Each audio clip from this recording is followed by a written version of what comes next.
Okay, Bismillah ar-Rahman ar-Rahim, Alhamdulillah, salatu wassalamu ala Rasulillah, wa man walahu wa ba'd. Today, we have already started secularism in Islam. Today is the continuation of that lecture. In the previous lecture, which I shared with you, we discussed in detail how secularism uh, came into being, how secularism was perceived in the modern West, what was the historical background in which secularism developed in the in the modern West, and what were the essential ideas which the secularism cherished. We have dealt with in detail in the last lecture. Okay, what is secularism, how it developed, and all that stuff. We're not going to revisit that. Today, we will only very shortly and very briefly, I will try to make you understand, and then I will give you some handouts as well so that you may read. Uh, Today, we will discuss how this secularism uh, was, what should I say, was received in the Muslim countries, how the Muslim majority countries received this concept of secularism. Because the Muslims do not have any secular concept. There is no secularization. There is no secular concept, or there is no differentiation between divine and secular in the Muslim epistemology. In the Muslim epistemology, in the Muslim outlook, there is no difference. There is no distinction between the divine and the secular. This should be very clear to you. In Muslim thought, in Islamic epistemology, epistemology is knowledge, theory of knowledge. In Islamic epistemology, there is no distinction between divine and secular, as the distinction was made in the West, or as the distinction was there in Christianity. Islam, in Islam, everything is religious. Whatever is related to this world is religion as well, and whatever is related to the other world is religion as well. Whether in Christianity there was a bifurcation between this world and the other world.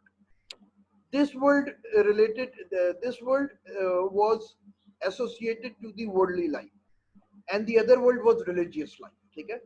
Hence, there is a statement in the New Testament.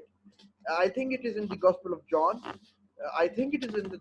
I'm not sure, but it is in one of the four Gospels in the New Testament, in which Jesus the Christ has been reported to have said that give to Caesar what belongs to Caesar and give to God what belongs to God. The incident which when Christ has been reported to say this was, once Christ was in the Jerusalem, he was walking through in the streets of Jerusalem. He passed by tax collectors. He passed by tax collectors. With them he saw a coin.